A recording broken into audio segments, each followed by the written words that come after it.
Breaking news! What if I told you that the Ravens' biggest problem isn't just the offensive line, the turnovers, or even the coaching staff? What if the real problem is something much deeper, something that's already causing cracks in the locker room, frustration among the star players, and silence from management? What if this team is already broken, and only now are we starting to see the cracks appear? But before we delve into what may be the Ravens' most pressing crisis of the season, don't forget to like this post if you're a true Ravens fan. It's always amazing to see fans of all ages supporting this team. And if you want, comment, *Go Ravens, * in the section below. I want to know who's still rooting for this team, no matter what. Let's get straight to it. The Baltimore Ravens offense is teetering on the edge, and every week, the signs become more and more alarming. After what was supposed to be a statement game against an AFC North rival, the team instead showed one of its worst performances of the season. And the most shocking part? Derrick Henry, the Ravens' power back who's supposed to be the engine of this offense, scored a touchdown early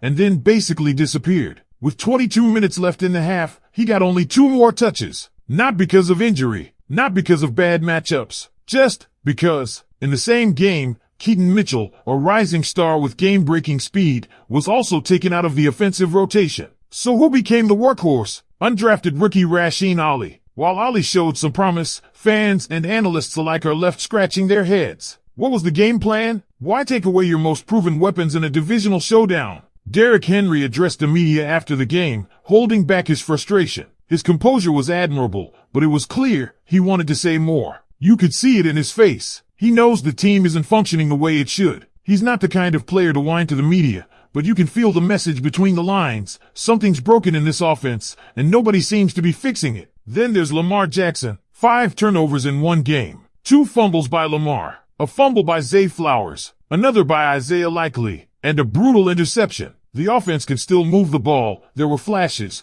but every time they seemed to get momentum, it was ripped away by mistakes, penalties, or turnovers. A touchdown pass to Zay, called back on a questionable offensive pass interference. A likely touchdown by Isaiah Likely, fumbled at the 1-yard line. It's not just bad luck, it's deeper than that. Fans are noticing, and they're speaking out. One fan pointed out that the Ravens receivers and running backs are playing desperate football. They're more focused on breaking plays than protecting the ball, trying too hard to do too much because they know they can't rely on the offensive line. And when you have a quarterback who doesn't trust his protection and receivers who are pressing, it becomes a recipe for disaster. There's no cohesion, no rhythm, no trust, just chaos. And then there's the body language. Fans have noticed that when the offense huddles up, something is off. Players aren't interacting like a unit. Lamar looks frustrated. Receivers look disconnected. It doesn't look like a team chasing a Super Bowl. It looks like a group barely holding it together. One fan went as far as saying John Harbaugh has lost control of the locker room. That's a heavy claim, but one that feels more believable with each passing week. All of this chaos raises a brutal but necessary question. If this offense continues to unravel and no significant changes are made, would anyone blame Lamar Jackson for wanting out? Let's be honest, the man has carried this franchise for years. He's the MVP, the face of the team,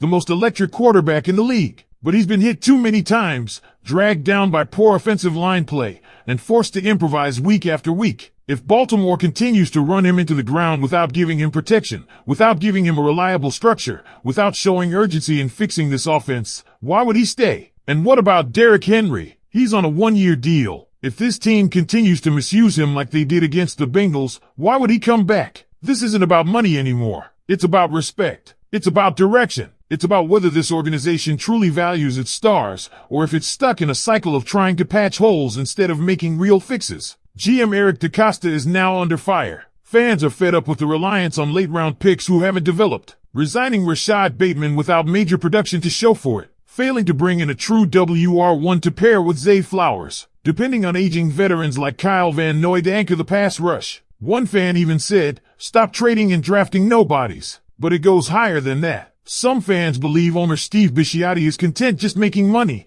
with little urgency to actually win. And if that's true, they say nothing will change until fans stop supporting the team financially. This Ravens team, as talented as it is on paper, is dangerously close to collapse. Lamar still has 2 years left on his deal, but he holds all the leverage. A no-trade clause, a $75 million cap hit looming. He can force the team's hand if he wants out. And unless the offensive line is rebuilt and the offense gets a clear identity, how can anyone convince him to stay? So let's keep going, because this conversation is far from over. The truth is, this isn't just a slump anymore. It's a crisis of identity, and the ripple effect is starting to show throughout the entire organization. The Ravens' offense is in a spiral, and unless something drastic changes soon, it won't just cost them games, it might cost them the locker room. Let's talk about the elephant in the room, Todd Monken. Yes, the same offensive coordinator who came in with all the buzz, all the hype, and was expected to bring a new era of balance and explosiveness to this offense. But now, he's under serious scrutiny. There are whispers coming from inside the building, people questioning if Monken is actually putting his players in the best position to succeed. Are the schemes tailored to the talent on this roster? Is there a disconnect between the play caller and the guys on the field? Because what we're seeing doesn't make sense. Take that Bengals game again. Why is the offense force-feeding Rasheen Ali, a rookie, in a high-stakes divisional game, while proven playmakers like Derrick Henry and Keaton Mitchell are barely used after the first quarter? Why is there no adjustment when it's clearly not working? There's also a growing concern about how the team handles its roster construction. One fan broke it down perfectly. It starts in the trenches. And he's right. This offensive line is not only underperforming, it's actively undermining everything the offense tries to do. When the O-line collapses, it affects the timing of throws, the success of the run game, and most of all, it puts your franchise quarterback in danger. Lamar Jackson is constantly under duress. He's being asked to create magic with a pocket that disappears in 2 seconds. And yes, he's made mistakes. The turnovers are there. But let's not act like this is all on him.